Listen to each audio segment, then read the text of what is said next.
We have to ask ourselves, have we created a hostile environment towards learning and education? We live in a society now where books are being banned. Society more, race or language? In modern times, it's easy to think that race shapes society more than language does. I don't quite have the answer to it, but I would probably say language is really the greater influencer when it comes to culture than race. Race is really a secondary tool that's used over language, right? Because language Italy is dying. Since 2015, Italy's been losing 200,000 people per year. Rural villages are disappearing, schools are emptying, and the workforce is shrinking. By 2040, the working age population will be 20% lower. In the 1970s, Italian families had 2.5 children on average, but today it's only 1.2, and Italy's island Sardinia is even lower, it's below 1. Raising kids is expensive in Italy. It costs $175,000 to raise a kid over 18 years, but the average Italian only makes $30K a year. Italy's economy isn't doing well either. Their GDP isn't growing, they've had 3 recessions in the last decade, and they have a debt problem, and they're paying $100 billion per year just to manage the debt. Then you have the broken pension system. Right now, 17% of Italy's tax revenue already goes to paying pensions, and with fewer workers paying in, it's going to get worse over time. So you have fewer workers generating tax revenue, businesses leaving because there aren't people to work, more retirees that you have to pay pensions to, a debt problem, and there's a large wealth divide between the north and south. So Italy's not looking too good. You factor in capitalism and the economy and people having to monetize everything. A lot of their free time that they could use to study is now used for working another 8 hours, working another 12 hours, working overnight, working till exhaustion. And as a result, a lot of young people and older people too have lost a safe space to share ideas, to share thoughts. And then when we try to create an environment where it's a safe place to kick it, as we would say, a safe place where you can listen to music, do things, those places get infiltrated, and then they become another center of chaos. Make it that kind of talk about discrimination or these people or that people. I'm just saying, as humans for a second, think about this. We are all on the same planet. It's not like we are living on different planets. We're all living on planet Earth. As far as we know, there's no other planet for us to live in. And the difference that we're beefing over is what color were you born? But I had a friend from Serbia, and he told me, he was like, in the States, you guys argue over what color you are. He was like, where he's from, they argue over what religion you are. So I'm learning that we are constantly fighting each other like human. Society more, race or language? In modern times, it's easy to think that race shapes society more than language does. I don't quite have the answer to it, but I would probably say language is really the greater influencer when it comes to culture than race. Race is really a secondary tool that's used over language, right? Because language is how we communicate. Was used as a unifying factor. Catholicism, Christianity was used as a unifying factor. Then secondly, language, right? Language was then tied together as a unifying factor, right? This is why English is spoken all around the world. Then 3, race then became the unifying factor to tie it all together. So 1, if we can transcend geographic locations, right? So if you are this skin color, and it doesn't matter what language you speak or what religion you are, we are the same. You gotta understand what I'm saying. So that's when people like Neely Fuller Jr. say they were on code and all of the victims are off code. That's really what he's saying. And it's so simple, but it could be difficult to understand if you don't understand the greater picture. Yeah, I need you to bring the heat and go full feminist rage mode. Why is the birth rate really declining? Tell us the truth, even if it's harsh. Oh, you want the real reason? Buckle up. The birth rate is declining because women finally said hell no to being unpaid incubators in a rigged system. For centuries, women were cornered, trapped into motherhood by economic dependence, lack of education, religious manipulation, and straight up coercion. But now we've got degrees, bank accounts, Plan B, and voices that won't shut up. We're watching our moms and grandmas burn out, broken bodies, lost dreams, doing emotional labor no one paid them for, and we're saying, nah, not like that. We see how capitalism leeches off motherhood while offering no real support, no paid leave, no free healthcare, no childcare, and still expects us to pop out babies while smiling through postpartum depression and a wage gap. And let's not forget, men aren't stepping up. No. Modern women are asking, do I want a baby or do I want to raise a grown man who thinks wiping the counter counts as helping? The math ain't mathing. Add in climate collapse, war, housing costs, mass shootings, AI anxiety, and you start to wonder, why bring a child into this mess? So yeah, the birth rate is declining because women got wise to the scam. We woke up. We're not here to breed for broken systems anymore. We're rewriting the rules, and if that makes the patriarchy sweat, good. If you were back then, that wouldn't make sense to you because a person could be a different color than you, but they could culturally be the same. You guys could speak the same language, have the same religion, right? Whereas in all of the people that they were conquering, the people in the Middle East, the people in Africa, people in Europe, people in Asia,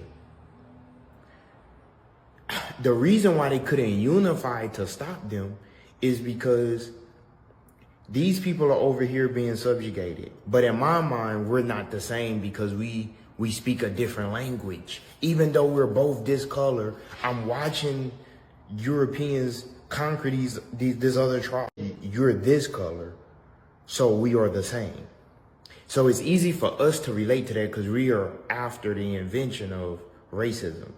But if you were back then, that wouldn't make sense to you because a person could be a different color than you, but they could culturally be the same. You guys could speak the same language, have the same religion, right? Whereas in all of the people that they were conquering, the people in the Middle East, the people in Africa, people in Europe, people in Asia, the reason why they couldn't unify to stop them is because these people are over here being subjugated. If me and another person, we have the same skin tone, but we speak different languages, versus I speak the same language as someone else with a different skin color than me. Who am I going to relate to more? More than likely, I'm going to relate to the person I speak the same language with. This is why race is really a concept that was embedded in us. And I always see the meme saying, we was kings. But here's the truth. Europe didn't create Middle Eastern or African history, but it did control the narrative. How? Well, Europeans controlled universities the last few centuries, archaeology institutions, museums, publishing houses, global education, movie industries, and historical societies. So Europeans centered themselves in stories that were not European. This is why movies and textbooks historically portrayed Egyptians as white, Hebrew Israelites as white, Mesopotamians as white, Phoenicians as white, Romans as Northern Europeans, Jesus as European, biblical characters as Europeans, North African figures as Europeans, Middle Eastern prophets as white. it wasn't based on evidence. It was based on racism, Eurocentrism, and colonial identity politics. That's either true or it's false. Guys, I know when you start studying and you hear things like the ancient people in the Middle East were a dark complexion, or the ancient people in the Americas were of a dark complexion, and you start digging and you start researching the ancient Egyptians, Sumerians, Greeks, Etruscans, just all over the world, you start to think like, I could totally understand if you grew up in the Western world, and mind you, you were born after the Renaissance. Okay, so if you don't know that after the fall of Rome,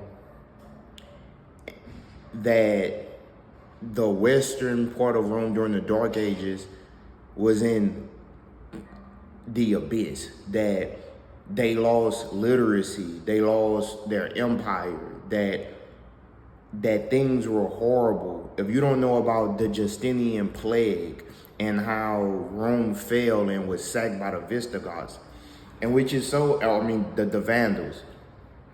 If you don't know these things, and most people don't know these things, and then you start to realize that in the Renaissance, Michelangelo and all of these artists started to, with all intents and purposes, create a history because what they had was destroyed. So they created an image and they ran with it. And that's either true or it's false. So if you don't know what happened during the Renaissance, and that they created these images, these ecclesiastical images, these biblical images, the image of Christ, and they spread it around the world. If you don't know why they did that, and if you don't know about the fall of Rome, the western part of Rome, if you don't know that these same people that was fighting during the Crusades, the Latins, then took over and stole relics from the Eastern Greek Orthodox Church, sacked Constantinople. If you don't know about the great betrayal that happened within just European society, if you don't know that Europa, the name of Europe, is actually a name of a Phoenician goddess, if you don't know about Phoenicia, it's just so much I could go with. Like, if you don't know this, then you don't know this. And this is why I always say, like Neely Fuller says, I'm still learning. But one of the things we have to realize is that a very small percentage of the world would be considered white. And I think that one of the things that is such a sad thing is that they infected all of us, me too, with the idea of race. Race is an ideology. And I think that because we're so infected with centuries of racial categories, racial qualifications, we're taught in the lens, especially if you grew up in the Americas, the Spanish and their racial hierarchies, their caste system. But even if you were under the British in India, like this rigid caste system, has it really been constructive? And so I say that to say that the reason that we don't learn about the Byzantium Empire, the real Roman Empire, and you got to understand, like Alexandria, Egypt, places in the Middle East, all of these different places had brown people there. So when you see these movies and these films, which is an extension of the Renaissance, like Gods of Egypt and stuff, and all of these people don't really reflect the people that was there, That's just part of a social construct, you know? And I think in modern times we can see that because you could use AI to create whatever image you want to create. The Renaissance and Michelangelo in the 15th century and the 13th century, these people were basically doing the same thing. They just created an image and said that this is what it is. And it was many wars fought about this. People not wanting to depict the holy figure. People saying like, don't, make an image because people are going to associate this image with this deity or this belief system. So it was many people that died trying to prevent the rise of white nationalism. When you think about people like in Europeans, John Wycliffe, Joan of Arc, other people like even like Martin Luther, who was translating the Bible from Latin to Greek to German. Like these people that died in the name of trying to stop some of the stuff that occurred. If you don't have a huge understanding of the past, your whole worldview nothing's going to make sense to you. Because racism was a system that rose. Racism didn't always exist. It was something that was created. And one thing I give them credit for creating was that's the most powerful system we've probably ever seen created. There's no ideology more powerful than racism. They created something that's so psychologically damaging, yet so hard for people to separate themselves from, because once you taught that your skin color connects you to a race, how do you undo that? Now, here's what's so interesting. I've been to like Cuba, right? So in Cuba, I know this family, and the grandmother is my color. She married an Italian, so the kid was biracial. The biracial kid had a kid with an Italian, right? The granddaughter looks European, I would say, right? So you have people in modern times that look European, or what we would classify as European, but are actually, if you just go back 2 generations, 3 generations, are black. Now that's either true or it's false. Is what I'm saying true? Or is that true? Can you do that? Like for example, you could look at people, I won't even go in like celebrities, but you could look at people and see like their parent was one race, or allegedly a race, because that's something that they created. So a person was brown, they had a baby with a lighter skinned person. Then the offspring is now what we consider biracial or multiracial. Then let's say that person has a baby with a lighter skinned person, right? Now the 3rd or 4th generation, you won't even be able to tell that they actually came from a darker people. And this is why when we talk about certain cultures or certain people, at one point in time, a couple centuries ago, were dark, and now they're not. One of the things a lot of people would say is, well, how could they be dark? If they were dark, why don't you look like that now? But it's like, yo, if we can see just within 50 years or 100 years, a person go from being my color to being pale through racial mixing. And then and this is why racism is so heavy, because it could be the inverse, right? A person could be white, or what they call white, presenting, and then they have a baby with a darker skinned person, and now their whole bloodline is dark. So it could go either way. But I think that that whole system, we shouldn't even promote that. I would love to live in a world where race is insignificant, because we're all humans. But to some people, we're not all humans. The color of your skin shows if you're human or not, according to some people. So that's just some of the stuff I wanted to talk about. And tell me what you think, drop into the comments, I think that we need to be making the world a better place, and believe it or not, until we destroy this thought process, and I'm a victim of this too. I think like this too. So I'm not blaming YT presenting people or anything like that, because I'm a victim of this too. I was taught this ideology also.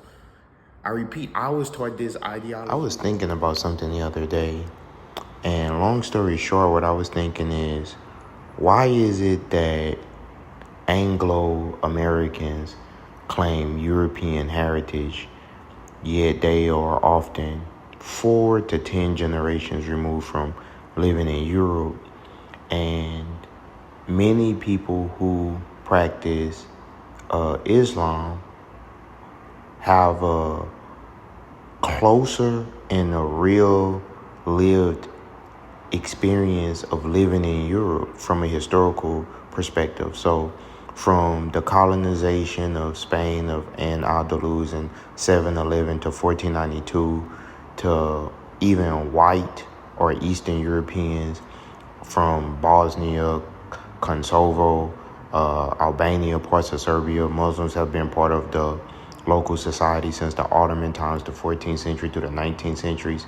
Eastern Europeans and Tatars in Poland, Lithuania, Russia, for hundreds of years. These communities have integrated into the local society, speaking local languages and adopting many cultural norms. In contrast with European Americans, many white Americans who claim European heritage are often 4 to 10 generations removed from Europe. Is it wrong to say that their connection is often symbolic, based on ancestry and historical imagination rather than lived experience? So I just find it interesting. I wish that humans could just coexist on the planet, but when you are raised in the Western world, especially the United States, and you hear a lot of the rhetoric, you kind of have to start to ask questions like, why are they saying that? Why do they think this? And then once you go into the history of the Crusades and that type of stuff, you start to realize like, that's why they think like that.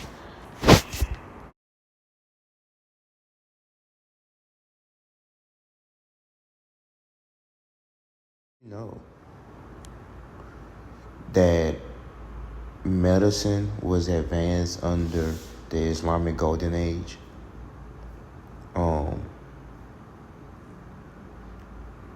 Religious encouragement for seeking cures, scientific openness, huge libraries and translation projects, strong hospitals, rigorous testing and observation, respect for earlier knowledge. Islam spread medicine throughout Europe, through Spain, Sicily, Crusader contact, translations of Arabic medical texts.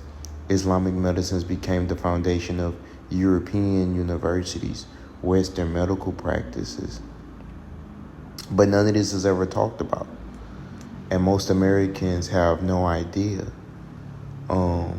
They had a guy named Al-Zawrawi, father of modern surgery, from Cordoba, Spain, invented 200 plus surgical instruments, performed cataract removal, dental surgery, bone setting, early C-sections. Ibn al-Narif discovered pulmonary circulation of the blood 300 years before William Harvey. Medical schools and training. Islamic medical centers require extensive study, practical training, examination, certifications, and this became the model for European medical universities. Muslim physicians developed pharmacology and herbal medicines, the first pharmacies, new drugs, syrups, distilled alcohol for cleaning wounds, detailed herb manuals. Common treatments include honey, black seed, saffron, turmeric, ola, mint, myrrh. They also advanced chemistry, distillations, extractions of essentials oil, mental health treatment. They created the first psych wards, therapy, music treatment, baths, drugs, talk-based treatment. They did so much for public health. And if you really want to dig into it, there's research out there, but most Americans just don't notice. And because we were came into fruition, a lot of us after 9/11,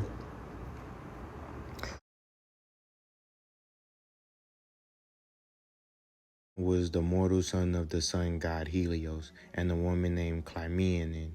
To prove his divine heritage against the taunts of his peers, he foolishly convinced his father to let him drive the chariot for one day. Phaethon is said to be from Ethiopia. However, Phaethon was too weak to control the immortal fire-breathing horses, which bolted wildly off course. They first froze the earth by flying too high, and then plunged so low that they set the world ablaze, scorching the land and causing the skin of the people living closest to the path to turn dark. The myth's way of explaining different complexions. To prevent the complete destruction of the earth, Zeus struck Phaethon with a thunderbolt, ending the boy's life and his disastrous ride, causing him to crash into the river Eridanus.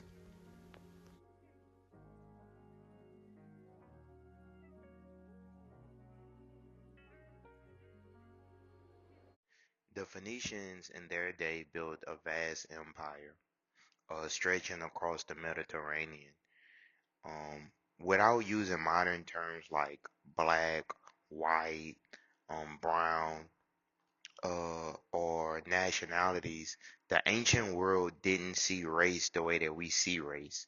So oftentimes, guys, when you see depictions on television, movies, film, a lot of these images are whitewashed, painted pale, blonde hair and blue eyes because that fits the social political framework from which the creators of that content want you to view it as. But in reality, the Phoenicians in modern time would be considered black.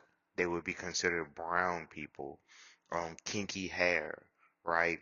And it's amazing that their art still exists today. So people would have to go against the actual representations that these people left behind of themselves. And Europa was a central figure in Greek mythology, and she was said to be a Phoenician princess of African origins. So it's just